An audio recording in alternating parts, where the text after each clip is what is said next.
Здравейте хора, в днешния YouTube шорт ще ви кажа, че днес е денят на Съединението. 6 септември 1885 година.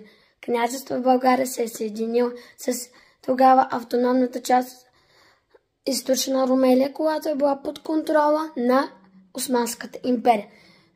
През 1885 година в Пловдив на 6 септември по нов стил или по стар стил, когато е било тогава 18 септември, Източна Румелия става част от княжество България. Отново повтарям, 18 септември е по стар стил, иначе ние вече ще го празнуваме на 6 септември. Това беше главният YouTube шорт, за да отправя този YouTube шорт да знаете, че това са българските празници на България. Ние трябва да ги считаме, защото това е един от трите най-важни празници за България. Това беше за днешния YouTube шорт. Абонирайте се към Мак и лайкнете този видеоклип. Това беше за днешния YouTube шорт. Чао и до нови срещи! Здравейте хора, в днешния YouTube шорт ще ви кажа, че днес е денят на Съединението.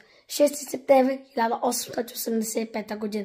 Княжество в България се е съединило с тогава автономната част Източна Румелия, която е била под контрола на Османската империя.